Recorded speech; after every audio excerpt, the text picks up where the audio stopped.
Ghibli के जरिए हमारे चेहरे का या हमारे शरीर का डेटा तो नहीं जुटाया जा रहा है। आपने इंस्टाग्राम को स्क्रॉल करते वक्त या फिर किसी दूसरे के लैपटॉप में झांकते हुए या फिर अपनी फेसबुक आईडी को चलाते हुए विचित्र विचित्र और शानदार शानदार तस्वीरें जरूर देखी होगी। भारत में अभी एक ट्रेंड बहुत वायरल हो रहा है और शायद ही इंडिया के अंदर कोई ऐसा व्यक्ति होगा जिसने इस चीज को आजमाया नहीं होगा। मैं बात कर रहा हूँ घिबली की। घिबली इंडिया में इतना वायरल हुआ है कि बहुत से लोग चाहकर भी खुद को रोक नहीं पाए। तो चलिए घिबली के बारे में विस्तार से बात करते हैं।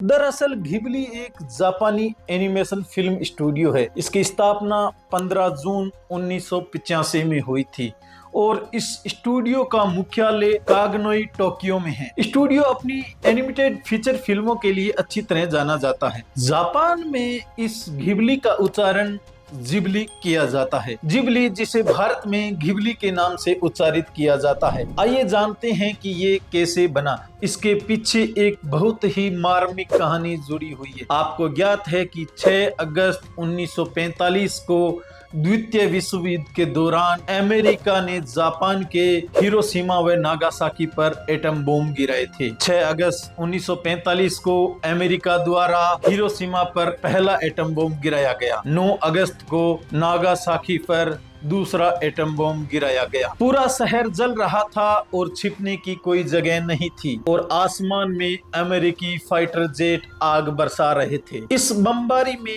एक 5 साल का लड़का जो अपने आप को बचाने की कोशिश कर रहा था। इसी दौरान एक ट्रक जो अमेरिका के ओसोनोमिया शहर से टोक्यो की तरफ जा रहा था। इस ट्रक में वो 5 साल का लड़का भी शामिल था। नाम था हयाओ मियाजाकी। मियाजाकी को फाइटर प्लेन, बैटलशिप और जेट्स में काफी इंटरेस्ट था। इतनी कम उम्र में मियाजाकी कागजों पर इन सब की तस्वीरें उकेरा करते थे। फाइटर जेट्स और बैटलशिप की गजब की तस्वीरें बनाते थे। मियाजाकी का बचपन गोलाबारी, जले शहर और बमों के बीच में गुजरा था। कम उम्र में टीबी से मां की मौत के कारण वो बहुत जल्दी जिम्मेदार व मैच्योर बन गए। कॉलेज की पढ़ाई के बाद मियाजाकी ने एनिमेशन की दुनिया में अपना पहला कदम रखा। मियाजाकी के ओरिजिनल कंटेंट और वीडियो लोगों को काफी पसंद आ रहे थे। तो आखिर मियाजाकी ने अपने फिल्म स्टूडियो का नाम जिबली या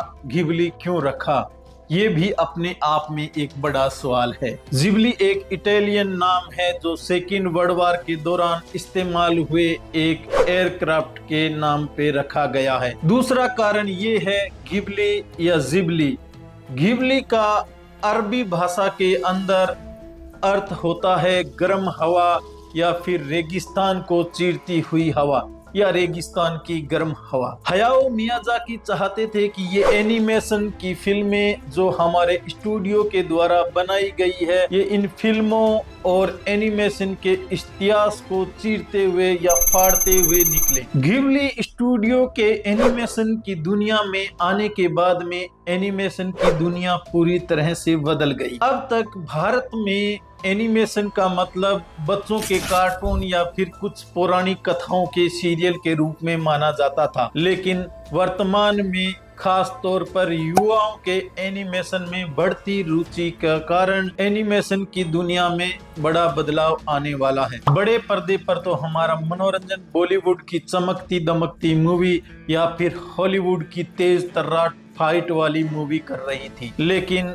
अब खास तौर पर युवाओं के अंदर एनिमेशन की चर्चा शुरू हो गई है। सवाल ये है कि घिबली का असली आकर्षण क्या है? क्यों ये गहरी, शांत और चिंतनशील जापानी फिल्में हमें लुभा रही है? पहला कारण है उनकी दृश्यात्मक सुंदरता। कंप्यूटर जनित ग्राफिक्स के इस युग में घिबली की एनिमेशन शैली अद्वितीय और ताजगी भरी लगती है। आप महसूस कर सकती हैं कि हर एक फ्रेम को इंसानों ने असली की तरह बनाया है। यह खालिस जादू की तरह है। यह एनिमेशन या आंखों को सुकून देने वाली चीज से बढ़कर है। घिबली की फिल्मों की कहानियां भारत जैसे समाज में प्रासंगिक भी है। बचपन का जीवन बदल देने वाला जादू, बड़े होने का बोझ, जीवन के प्रति श्रद्धा, साहस जुटाने की प्रेरणा, युद्ध की अनकही उदासी और सादगी में छिपी खुशी। घिबली की कहानियों में ये सारी बातें हमेशा भावनात्मक रूप से सच्ची लगती है। घिबली की लहर कई मायनों में सकारात्मक है। यह हमें एनिमेशन को सिर्फ बच्चों के मनोरंजन से आगे जाकर गंभीर कहानी कहने के तरीके के रूप में देखने के लिए प्रेरित कर रही है। यह दिखाती है कि कार्टून आपको चिंतनशील और संवेदनशील बना सकते हैं। घिबली फिल्मों में शांत बहती नदियों, सुकून देने वाले जंगलों और पहाड़ियों के रूप में प्रकृति के प्रति समर्पण काबिले तारीफ है। भारत में बढ़ रहे इस घिबली के ट्रेंड से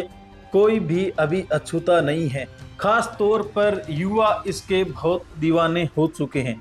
आने वाले समय में भारत के अंदर एनिमेशन की दुनिया में एक नया मोड़ आने वाला है। वर्तमान में भारत में घिबली ट्रेंड जो वायरल हो रहा है, उसमें प्रत्येक व्यक्ति अपनी तस्वीरों को घिबली आर्ट देने में लगा है। संदेह ये भी जताया जा रहा है कि घिबली के जरिए हमारे चेहरे का या हमारे शरीर का डेटा तो नहीं जुटाया जा रहा है। आने वाले समय में जो हमारी डिजिटल दुनिया के अंदर हमारी FTP तैयार होने वाली है, उसके अंदर इसका भी अहम योगदान हो सकता है। हमारे दर्शकों से निवेदन है कि किसी भी ट्रेंड के साथ चलने या उसे फॉलो करने से पहले उसकी सत्यता की जांच अवश्य कर लें। इसी के साथ आपका बहुत बहुत धन्यवाद। हमसे जुड़े रहने के लिए फॉलो करें टॉक्स विद AK।